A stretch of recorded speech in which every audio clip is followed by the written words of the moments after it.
आइए मित्रों, हमारे YouTube चैनल स्वाध्याय में आपका हार्दिक स्वागत, अभिनंदन। आज हम आपके लिए लेकर आए हैं ईश्वर की माया इस शीर्षक पर प्रेरणादायक ज्ञानवर्धक ज्ञान चर्चा।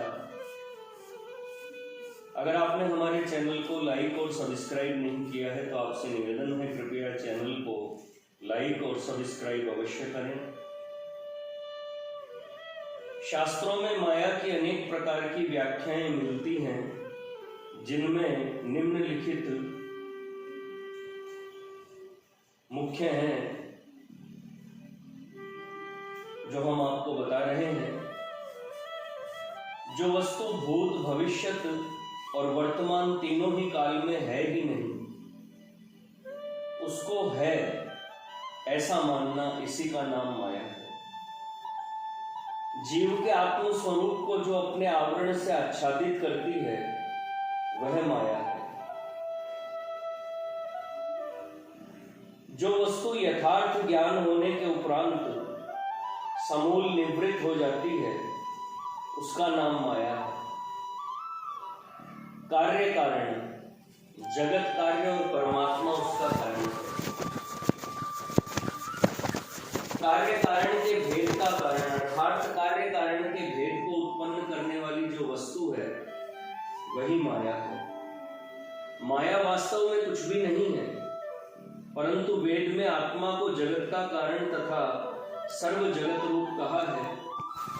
इससे जगत का कारण सिद्ध होने के लिए अर्थात जगत के उत्पन्न होने में परमात्मा आदि कोई भी कारणभूत है ऐसा निश्चय होने के लिए माया की केवल कल्पना मात्र की गई। अपने अधिष्ठान में जो आत्मा है उसके साक्षात्कार द्वारा जब अज्ञान की निवृत्ति होती है तब सर्वत्र परब्रह्म ही परब्रह्म भासमान होता है। वह जो अज्ञान है उसी का दूसरा नाम माया है।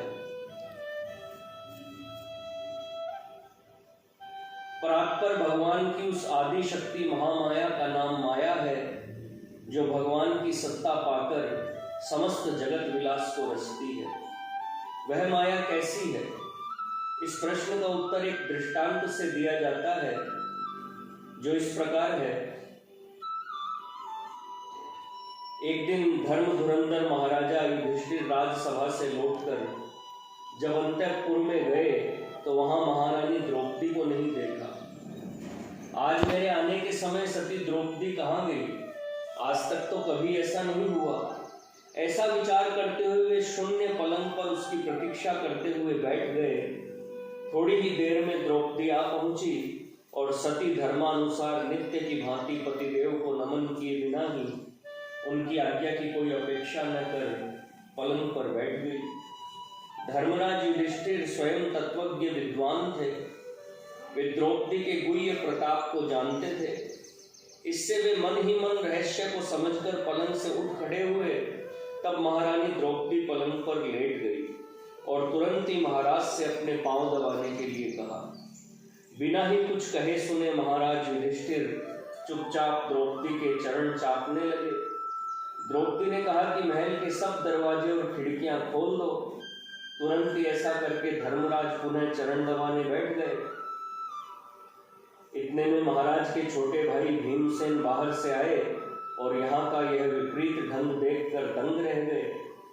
भीमसेन अलग हटकर मन ही मन सोचने लगे, आज यह क्या हो गया जो धर्मराज देवी द्रौपदी की पगचंपी कर रहे हैं? क्या इन दोनों को बुद्धि भ्रम हो गया है? क्या ये पागल हो गए हैं? अथवा क्या आज इनमें अधर्म का प्रवेश हो गया है? यह तो बड़े दुख की बात है। द्रौपदी के साथ जब मेरे रहने की बारी आवेगी तब क्या मुझको भी ऐसा ही करना पड़ेगा? नहीं नहीं, यह कार्य मुझसे कदापि न होगा। भीम के हाथ तो रण में शत्रुओं का मर्दन करने के लिए है, वे स्त्री की पगचंपी कभी नहीं कर सकते।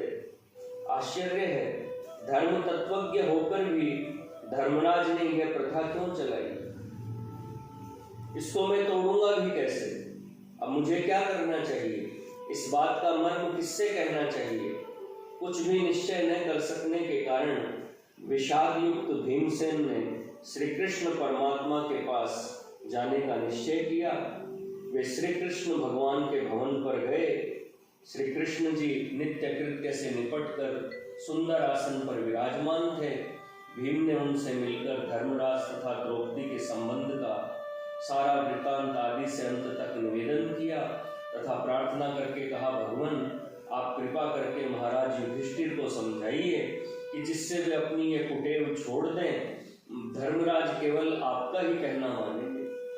श्री कृष्ण भगवान ने कहा, भाई भीमसेन, मैं इस बात के बीच में पड़कर धर्मराज को इस विषय में कुछ भी नहीं कहना चाहता। प्रेम ऐसा ही होता है, किसी समय तुमको भी ऐसा करना होगा। भीमसेन ने कहा, प्रभु तो क्या पुरुष को स्त्री के वश में होकर उसकी पगचंपी करना चाहिए? इस प्रकार भीमसेन ने बहुत कुछ कहा सुना, परंतु भगवान ने तो केवल यही उत्तर दिया कि भीम, इस बात के छेड़ने में कोई सार नहीं। जैसा धर्मराज करे वैसे ही तुम भी करो। इस प्रत्युत्तर से भीमसेन का समाधान नहीं हुआ। वह पछताता हुआ वहां से लौट आया, परंतु जब जब उसको यह बात याद आती तभी वह बहुत उदास हो जाता। दिनों दिन उसकी चिंता बढ़ने लगी, शरीर दुर्बल हो गया। एक दिन कुंती माता ने उससे पूछा, बेटा भीम, तेरे शरीर की ये क्या दशा होती जा रही है?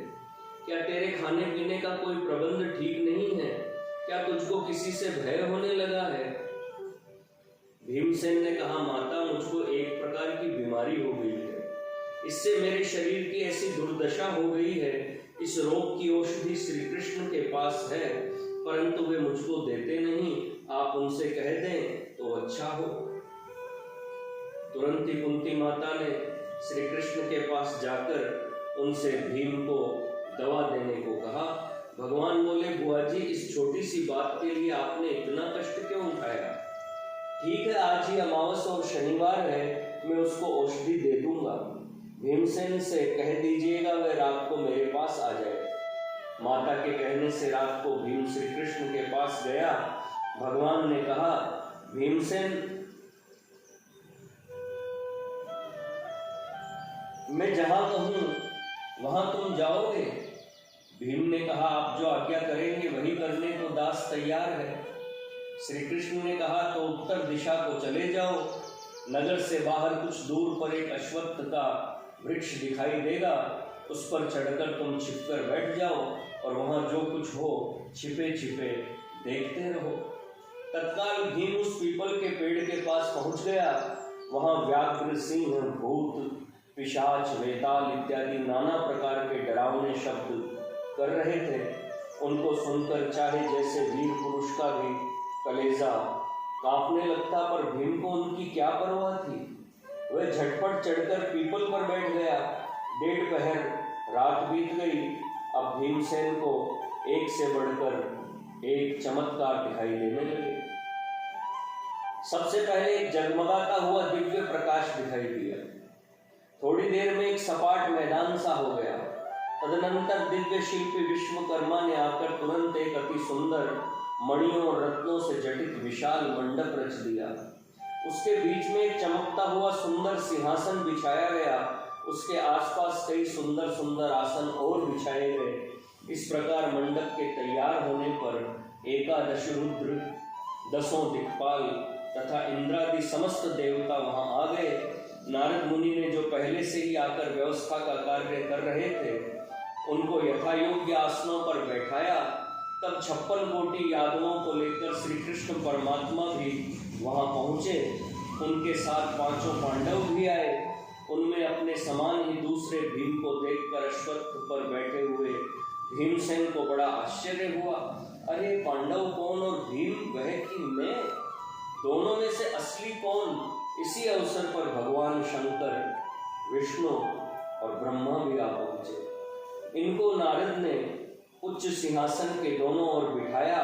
इस प्रकार धीरे धीरे सारा मंडप त्रिलोकी के कारभार करने वाले देवता और ऋषियों से खचाखच भर गया।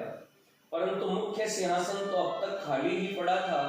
यह देखकर भीमसेन ने मन में सोचा कि इस सारी देव सभा का मुख्य अधिपति तो अभी तक आया ही नहीं, न जाने वह कौन होगा। ब्रह्मा, विष्णु और शंकर, ये तीनों ईश्वर भी उस सिंहासन के नीचे ही बैठे हैं, तो इनसे भी श्रेष्ठ और कोई है? भीम ऐसा विचार कर ही रहा था, कि इतने में ही एक महान तेजोमयी दिव्य देवी छम छम करती हुई दूर से आती दिख पड़ी। उसके अंकों की द्युति के सामने सभा मंडप में स्थित समस्त देवगण छविहीन हो गए। उसके केश खुले हुए थे और ठेठ पांव की एड़ी तक लटक रहे थे। वह ललाट में कुमकुम, हाथ में त्रिशूल तथा पाश धारण किए हुए थी। उसके मंडप के द्वार के निकट आते ही सभा के सब देवगण एक ही साथ उठ खड़े हुए और महामाया आदि शक्ति की जय बोलने लगे। वह महादेवी उस मंडप में जाकर उस परम दिव्य सिंहासन पर जा विराजमान हुई। अनंतर उसकी आज्ञा से सब देवगण बैठ गए। भीमसेन की दृष्टि उस महामाया के दिव्य तेज से चकाचौंध हो रही थी, परंतु बड़ी देर तक दृष्टि जमा कर देखने से जान पड़ा कि अरे, यह तो देवी द्रौपदी है। क्या इसका ऐसा प्रताप है कि इसको ब्रह्मा विष्णु आदि नमन करते हैं? अहो, द्रौपदी तो साक्षात आदि माया है। भला देखें तो आगे क्या होता है। पहले ब्रह्मदेव उठे और हाथ जोड़कर विनती करने लगे। तब महामाया ने पूछा, कमल भू ब्रह्मदेव, सृष्टि क्रम बराबर चला जाता है न? हाँ माता, आपकी आज्ञा के अनुसार दास निरंतर बरत रहा है। ऐसा कहकर आज्ञा होने से ब्रह्मदेव अपने स्थान पर बैठ गए। तब महादेवी ने विष्णु और शिव से पूछा, हे चक्रपाणी, अपने पद के अनुसार आप सृष्टि का यथार्थ पालन करते हैं? हे शूलपाणी शंकर, नियम पूर्वक सृष्टि के संहार कार्य को चलाए जाते हैं? दोनों ने नमन पूर्वक कहा कि आज्ञानुसार सब करते जाते हैं। तदनंतर इंद्रादि देवों तथा दिक्पालों से उनके नियमित कामों के लिए पूछताछ हुई। सबसे पीछे यमराज ने आकर नमस्कार किया और रुधिर से भरे हुए 6 घड़े और एक खाली घड़ा सामने रखकर कहा कि हे जगदम्बिके, ये 6 घड़े सृष्टि के आरंभ से लेकर यह कल्प आरंभ हुआ तब से अभी तक महिषासुर आदि अनेक दैत्यों और योद्धाओं के रक्त से भरे हैं, परंतु 7वां घड़ा खाली है। वह अब होने वाले कौरव पांडवों के युद्ध में भरने वाला है। यह सुनकर देवी द्रौपदी ने पूछा, वह किसके रक्त से भरने वाला है? दोनों पक्ष के योद्धाओं में जिसके प्रतापी रक्त से यह घट परिपूर्ण हो, ऐसा वह योद्धा कौन है? यमराज ने कहा, हे जननी, भीम योद्धा अपने बल का बड़ा अभिमान करता है, उसी के रक्त से यह घट भरा जाएगा, और यदि वह यहाँ आ जाए तो अभी मैं उसके रुधिर से उस 7वें घड़े को भी भर दूं। इतने में नारद जी बोल उठे, अरे यमराज, वह भीम तो उस पीपल वृक्ष पर छिपा बैठा है, अपने दूतों को भेजकर पकड़ मंगवा। भीमसेन, जो ये सब लीला देख रहा था, अब थर थर कांपने लगा।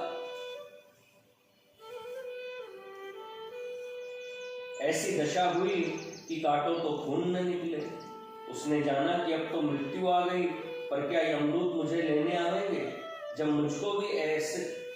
मुझको ऐसे भी मरना है और वैसे भी मरना है, तब फिर यमदूतों के हाथ पड़ने से तो यही अच्छा है कि मैं स्वयं ही जाकर देवी द्रौपदी के चरण स्पर्श क्यों न करूं। यह तो मेरी स्त्री नहीं बल्कि साक्षात आदि माया है। इसकी पग चंपी क्या, बल्कि जो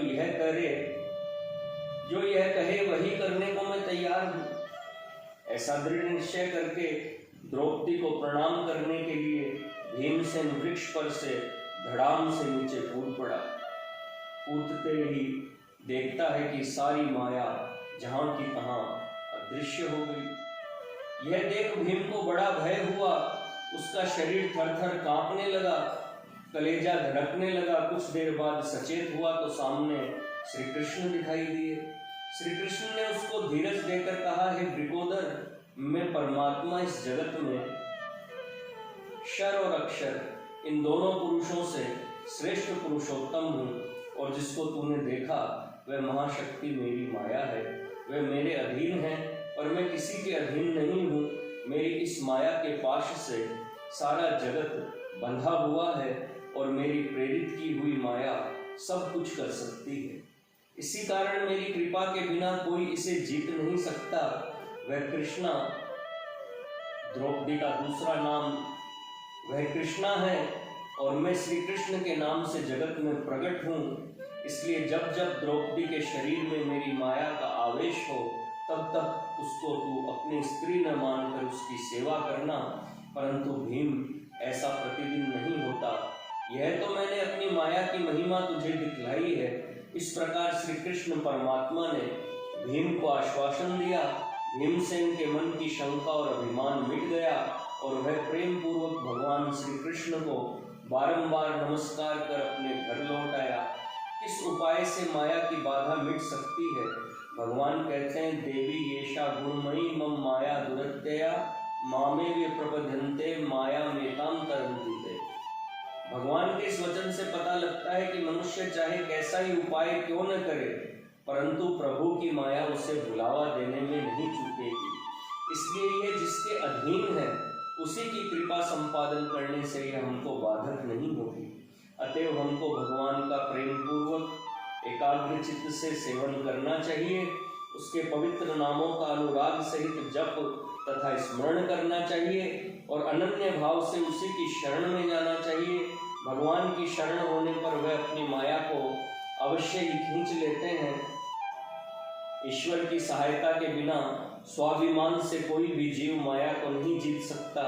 अपने बल के अभिमान पर चलने वाला उसमें अधिकाधिक लिप्त होता जाएगा और सदा दुख ही पाता रहेगा।